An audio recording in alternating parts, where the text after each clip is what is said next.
now, Hawaii Music Legends with your host, Eric Gilliam, and his special guest, Hawaii music legend, John Cruz.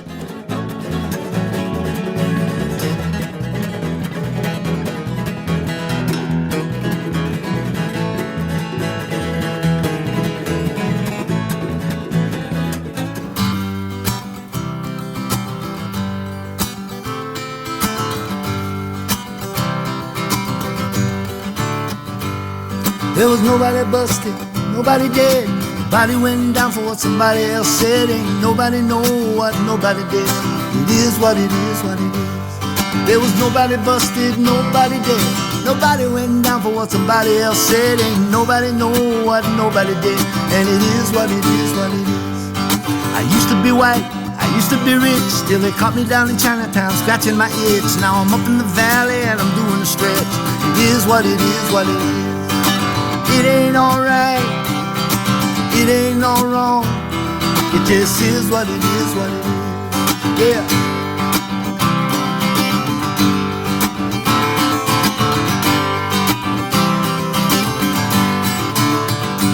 So I was up for 3 days, trying to relax. Watching TV, it was watching me back. But keeping up with the Joneses ain't where it's at. It is what it is, what it is. It ain't all this, it ain't all that. It just is what it is, what it is.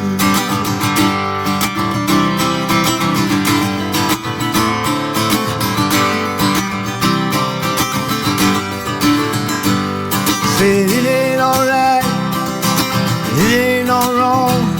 It just is what it is, what it is. It ain't all this, no, it ain't all that. It just is what it is, what it is. So now I'm in my blanket, I'm in my shoes. Been living on the beach with nothing to lose. But I ain't complaining, I know the rules. It is what it is, what it is. It ain't alright, it ain't no wrong.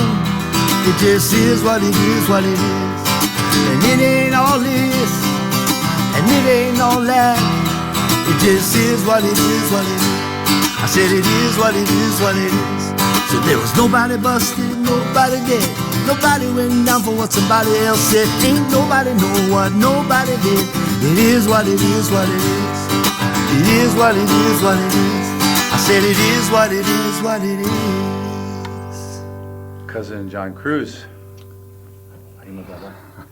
Yeah, Yeah, man.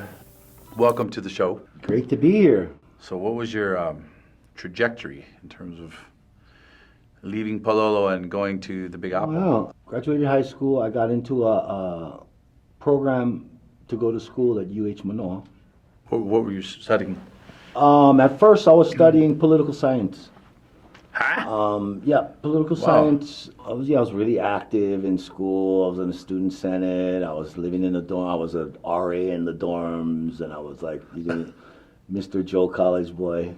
Then I wanted to get as far away from Hawaii as I could get. Which is what we local boys do and local kids do when we're growing up here. We're just like, I hate this place. Right. Yeah, but no, I wanted to get as far away, and I discovered the exchange program at University of Hawaii, Mānoa. Oh, wow. So I went on the exchange program to University of Massachusetts at Amherst. My plan was I wanted to go to New York City. That was my goal. I knew that getting to New York City would be quite a stretch. Yeah. So if I got myself to the East Coast first, acclimate myself, and then I'd be able to eventually make the move, which I did. So you end up in New York. I was singing, dancing, acting, just doing the whole performing arts thing. So I don't think many people, I never knew this about you, but so the singing and dancing thing, what kind of dancing were you doing? Ballet classes, African dance classes, modern dance classes, be able to sing, dance, act, jump around was what they were looking for. So I signed up, worked with a lot of great people, a lot of cool stages, and my knee gave out on me. So there. So wait, so you I had music to fall back on, though. Well, that's a good thing. I'm glad that worked out. Yeah.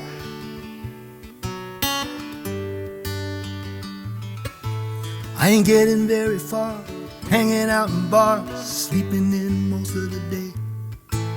Can't wait for resurrection, all those little men from Mars. Time is running out, I've got to get away. Losing my mind, you're wasting my time. A friend gave me a call, said let's go out in the country where the law can't touch us at all.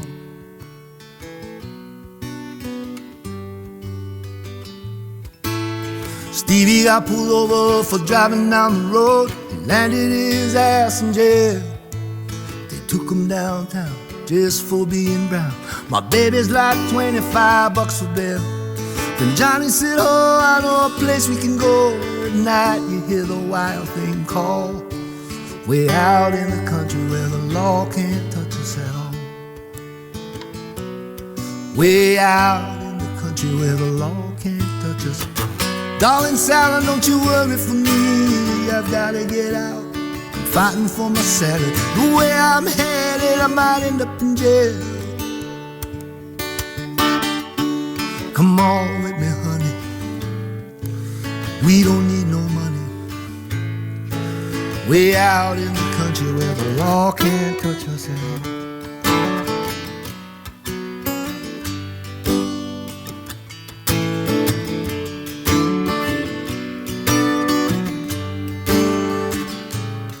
I've been stuck in the rut, you know I just can't get enough. Sometimes I wish I could just take 5. Gotta scrounge and make a buck, and I'm running out of luck. In search of what it takes to keep my soul alive. I'm losing my mind here, wasting my time. A friend just gave me a call, said let's go out in the country. Way out in the country. Yeah, let's go out in the country where the law can't touch us at all. Try to take me down, out in the country where the law can't touch us. They follow me around. Come on with me, honey, we don't need no money. I said, I gotta get out of town.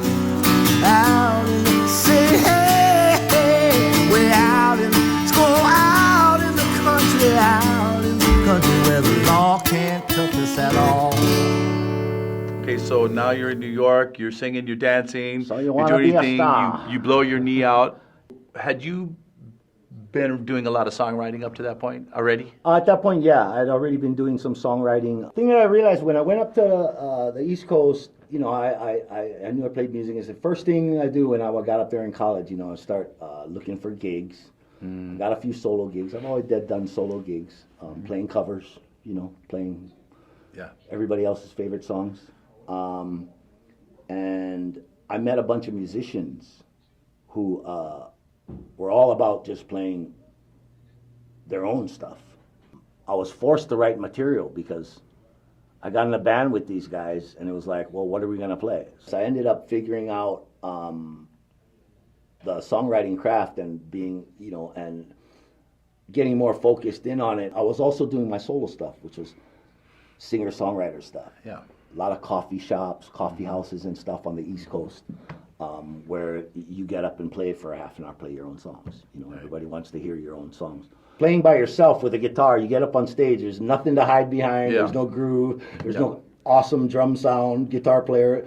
You know, so your songs are pretty Exposed. and so they have to have, you know, something to them. To have the audacity to think that you have something to say and that someone should listen to you, well, if they do, if someone takes their 3.5 minutes, 4 minutes to listen to, gives you their attention, you know, if you give them something that's good, they might hang out for another song, or they might come to a concert, you know, and hear maybe 20 of your songs.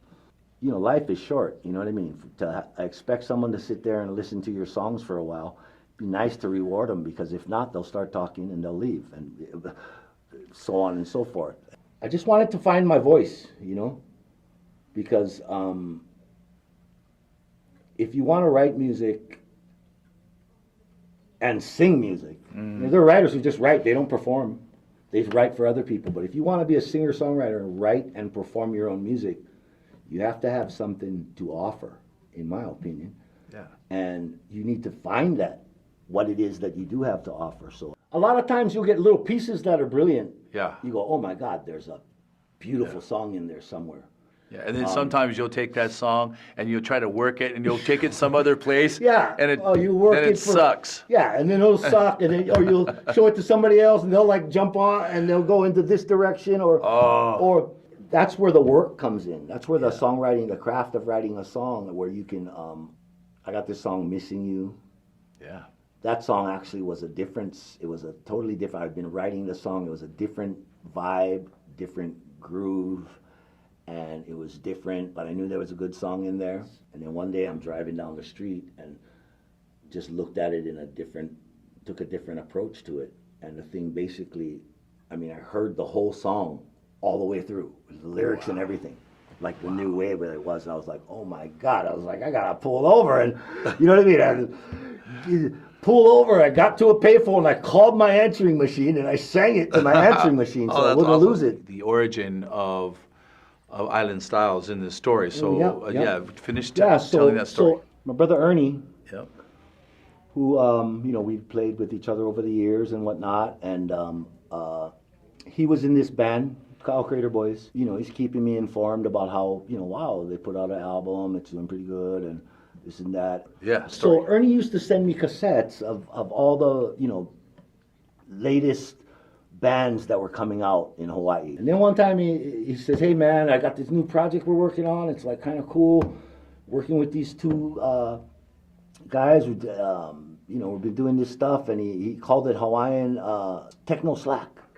Techno slack. Ernie always has these little cool little phrases. He said, yeah, it's techno slack. It's like drum machines and like, slack key guitar and keyboards and stuff like that. I got the cassette, put it in my cassette player, and like listened to it, and it was the Hawaiian Style Band. Oh, with that first single that they had, "Give a Little Hawaiian Style."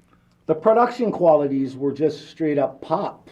It just didn't, especially because it was called Hawaiian Style. I was like, Hawaiian Style, all right on. I was expecting it to sound Hawaiian style, to sound like something Hawaiian, but it didn't really resonate with me at all. I was sitting there in the living room, like, just wondering, like, wow, what was I expecting to hear? Island Style popped right into my mind right then. Wow. Even with the lick, on the island, we do it island style.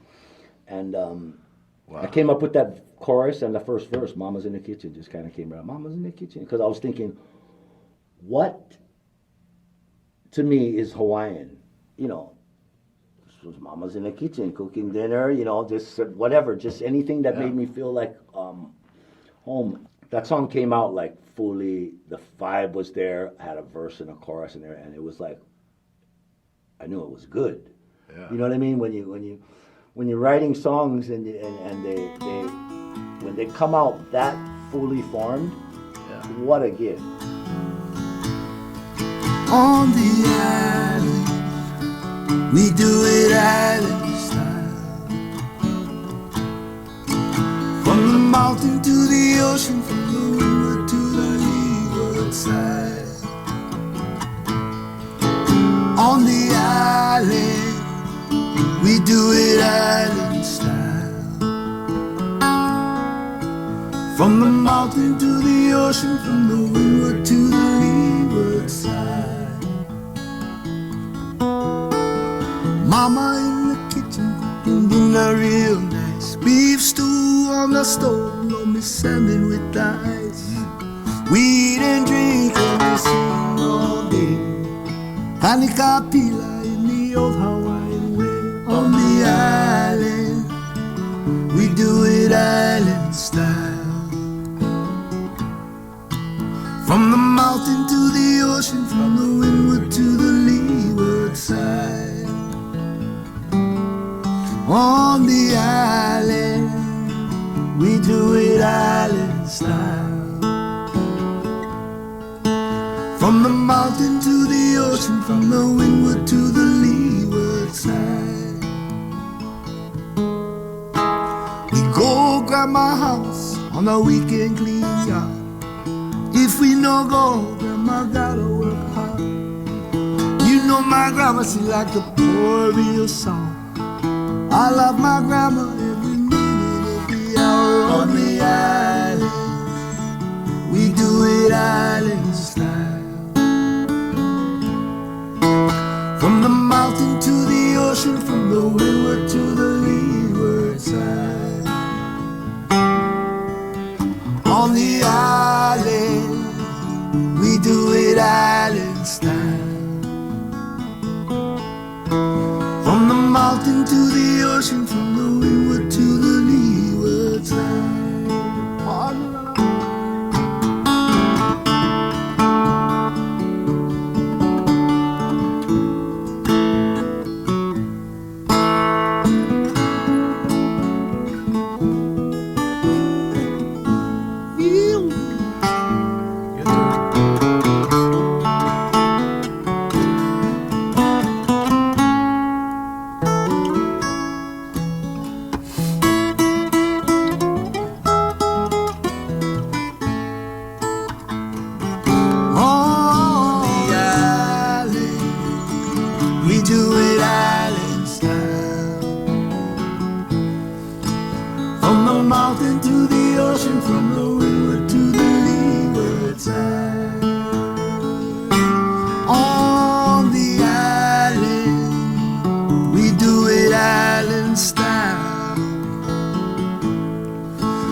So this is the genesis and kind of the beginning of Acoustic Soul.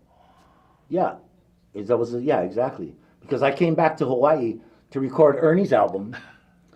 I'm waiting, and I'm like, man, I can't wait. I need to do something. So I started gigging, started getting solo gigs around town. I started playing bass with Ka'au Crater Boys. Right. You know, to keep me busy. And I was like, oh my God, I got this Island Style. I had a few of the other songs from that record that were already written. That I had planned on recording, and I said, you know what? I can't wait till I get back. I'm here in Hawaii. Let's start recording it now. So I started recording that record. You know, I'd get a gig for a week, get a couple $100, call up somebody and say, "Can I get in the studio?" Yeah. And just get in the studio actually, and start. Started laying down the basic tracks for that. So you recorded because you released that album in 1997, right? 96 actually. 96. So you released it, then you won all the No, vocals. it was only took me 3 months, 4 months maybe. Wow. One of the songs was written a little differently, a different vibe, a different groove on it. But I wanted my sisters and my brothers to sing with me on the song, so I changed it into a. Let me show you a little piece. You want me to show you a little piece? Sure. Okay, you know the song? Yeah. We sang it the other night actually. That The River Runs, that song? Yeah. That one was used to be rain comes down into the river. Oh, it was like that was the The vibe. river runs out into the sea. Exactly. So when I recorded the record, when I went to do the record the song in the studio, I was like, I wanted a few songs where I had my whole family singing with me. Oh, cool. And I had been singing that Jimmy Cliff song, Sitting in Limbo, for years. Yeah.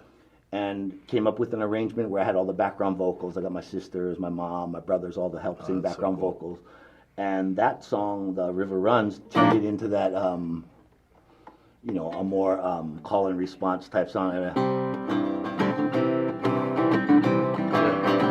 Will the rain come down into the So turned it into that just because I did an arrangement of that. But it used to be, the rain comes down into the river, and the river runs out into the sea. It's a real slow, more gospel, bleeding heart gospel. More gospel, bleeding heart, yeah. But it's just so interesting how songs can start in one place and they can evolve and they can become, and where it actually ends up is not even its final resting place, because for you sure. can Shine On, another great example. Shine On, I co-wrote it with this other friend of mine. Song Shine On was a song that he had. This guy, I was playing in a band with him. He had this song that he had written in another band. Shine On used to go like this. The chorus used to go, shine on, shine on. Oh, wow. Let your light fill up this world till the dawn. Shine on. It was like a rock, like a Spin Doctors kind of rock song thing. And I was like, you know, that's a nice lyric, man. What if we did it like this? You know? Shine, shine. Wow. Because I recorded that song in a band with him first on the mainland. And I had the, slack key, I had a little slack key guitar, acoustic guitar part. We slowed the song down, and then we changed the verses. You know, I never give up on a song. You know, I got songs now that are not finished that I started writing back then, that I've got songs that are 10 years old that aren't finished. Yeah. I've got songs that are 3 months old, you know what I mean, that I have a little piece of that I haven't, you know. And so it's like songwriting is, I like it. It's a mystery, and it, well, for one, I need songs, good songs, because I'm a singer. I'm trying to make a living doing this, so I need good songs to sing. So I'm constantly looking to see if, like, gee, that one song that I was, that it's almost a good song. What's wrong with it? And you never know where a good song is going to come from. You never know where it's going to come from, exactly. And what you never know what it's going to take to just give it that extra little, secret sauce that's going to make it taste good. We march along, get lost in song, think 'tis love that's wrong. We're so alone, cannot atone for the wrong we done. We're eating the mammon of the gods, eating the mammon of the gods, eating the mammon. Eating the mammon of the gods, eating the mammon of the gods, eating the mammon.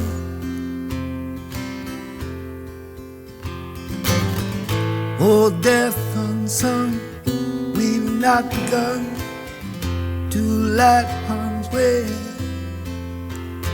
Eating the mammon of the gods, eating the mammon of the gods, eating the mammon.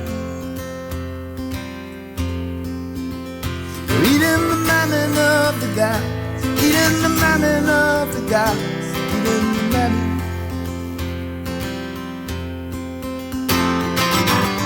All food from up above, keep evil down below. At least just let us know we can be forgiven. We can be forgiven.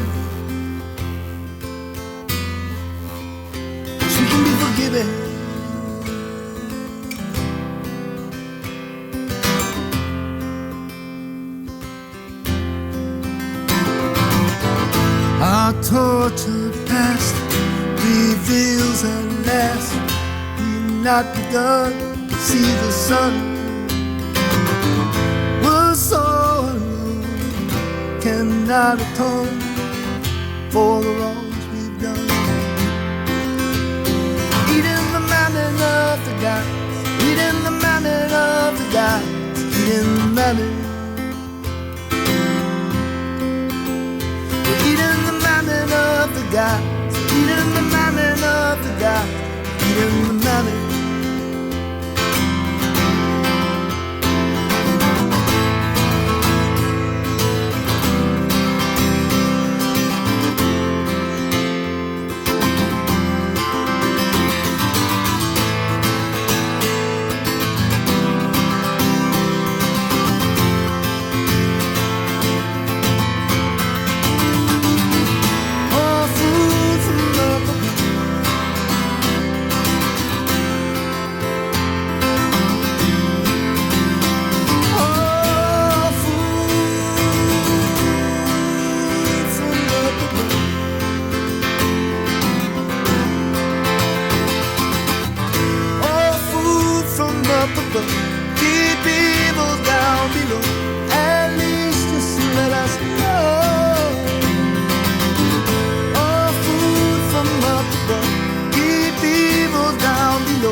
we can be forgiven. Yes, we can be forgiven. Can be forgiven. We can be forgiven.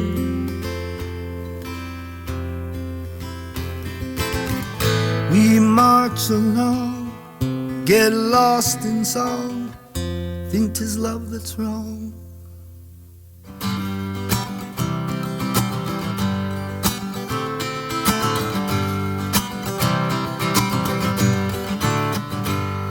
There was nobody busted, nobody dead, nobody went down for what somebody else said. Ain't nobody know what nobody did.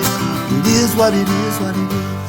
There was nobody busted, nobody dead, nobody went down for what somebody else said. Ain't nobody know what nobody did. And it is what it is, what it is.